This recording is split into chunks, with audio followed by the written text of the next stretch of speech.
யாருமே கூட யாருமே இல்லையா? இப்ப நாளைக்கு புடிச்சு போட்டாலும் சாப்பாடுக்கு வேற வழி கிடையாது.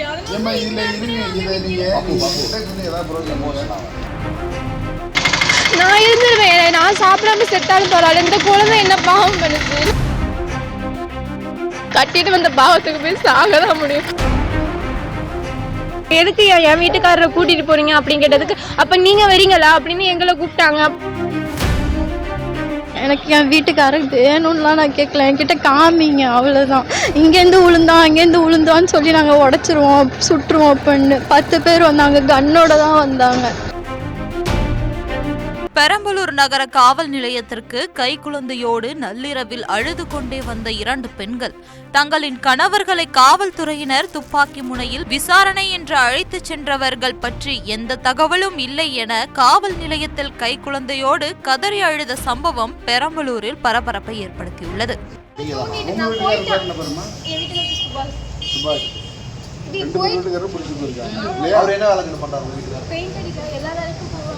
என்ன ஊர் நீங்க ஆக்சுவலா உங்க ஊர் சொல்லுங்க.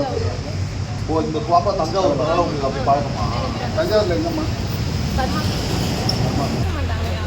இப்ப யாருமே கூட யாருமே இல்லையா? இப்ப நாளைக்கு புடிச்சு போட்டாலும் சாப்பாடுக்கு வேற வழி கிடையாது.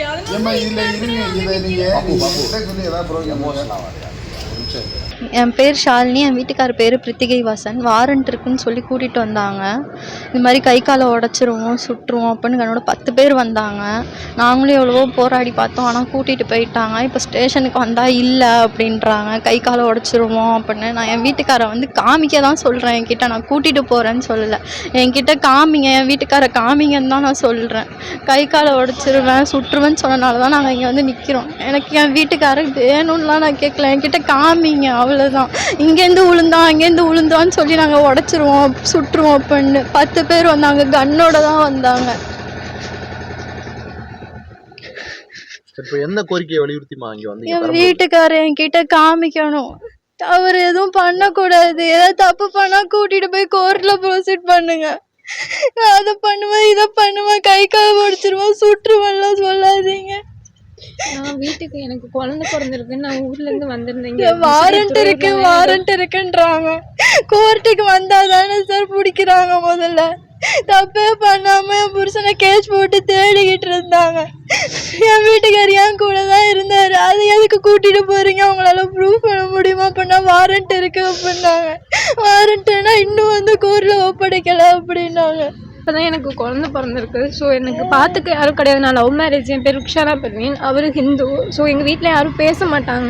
சரி இங்கே ட்ரீட்மெண்ட்டுக்காக வந்திருந்த குழந்தைக்கு பார்க்கணுன்ட்டு அவங்க வீட்டில் தான் நான் தங்கியிருந்தேன். என் வீட்டுக்காரர் தூங்கிட்டு இருந்தார். என் வீட்டுக்காரரை விசாரிச்சுட்டு விட்டுறேன்னு சொல்லி கூட்டிகிட்டு போனாங்க. எவ்வளோ கெஞ்சி பார்த்தேன், கூட்டிகிட்டு போவாதீங்க, அவர் போயிட்டாலும் நான் அடுத்தல தான் நிற்கணும். இந்த குழந்தைய வச்சுட்டு என்னால் என்ன பண்ண முடியும் சொல்லுங்கள். விட்டுருவோன்னு சொல்லி கூப்பிட்டு போனாங்க. இன்ன வரையுமே வரல, எந்த தகவலுமே சொல்லலை. இப்போ இவங்க வீடு இல்லைன்னா நான் எங்கே சார் போயிருக்க முடியும் சொல்லுங்கள். எங்கே போய் நடுத்தரில் தான் நிற்கணும். நான் நின்று வந்த குழந்தை என்ன பண்ணுச்சு? நான் லைஃப்பை சூஸ் பண்ணலாம் இல்லை. இப்போ நீங்கள் தானே கூட்டிகிட்டு போகிறீங்க, கூட்டிகிட்டு போய் இப்படி பண்ணீங்கன்னா நாங்கள் என்ன பண்ண? பொம்பளைங்க தனியாக இருந்து என்ன பண்ண முடியும் சொல்லுங்கள். நான் இருந்துருவேன். நான் சாப்பிடாம செத்தாலும் பரவாயில்ல. இந்த குழந்தை என்ன பாவம் பண்ணுச்சு? நான் என்ன பண்ண முடியும் சொல்லுங்க. எங்கே போய் அவங்கள கூட்டிகிட்டு போய் உள்ளே வச்சு நீங்கள் நல்லா 3 வேளை சோறு போட்டு பார்த்துக்குவீங்க. நாங்கள் என்ன பண்ண முடியும்? கட்டிட்டு வந்த பாவத்துக்கு போய் சாக தான் முடியும். இங்கே வந்து கேட்டால் எங்களுக்கு தெரியவே தெரிலன்னு சொல்கிறாங்க. இப்போ எங்கே போய் நான் கேட்கறது, எங்கே போய் நிற்கிறது? இப்போ இவங்களும் இல்லைன்னா எங்கேயாவது போய் சாக தான் வேணும். வேறு என்ன பண்ண முடியும்? வேறு வழியே கிடையாது. அதுக்கு ஒரு பதில் சொல்லுங்கன்னு தான் சொல்கிறேன். காலையும் வீட்டுக்காரையும் கூட அனுப்புங்கன்னு தான் சொல்கிறோம். சரிம்மா, இப்போ உங்க வீட்டுக்காரர் கூட தங்கியிருக்காரா?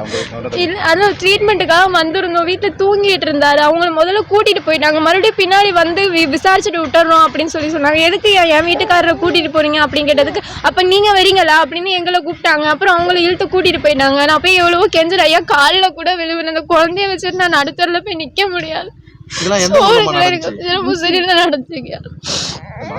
எவ்வளவோ கெஞ்சின, ஐயா காலைல வேணா ஒரு குழந்தைய வச்சுட்டு என்னால இருக்க முடியாது. அதுக்கு அங்க நாங்க பேசுறத காது கொடுத்து கூட கேட்கல. நான் என்ன பண்ண முடியும் சொல்லுங்க. இப்ப நம்ம பெரம்பலூர் தான் சொன்னாங்க. செய்திகளை உடனுக்குடன் தெரிந்து கொள்ள உடனே சப்ஸ்கிரைப் பண்ணுங்க.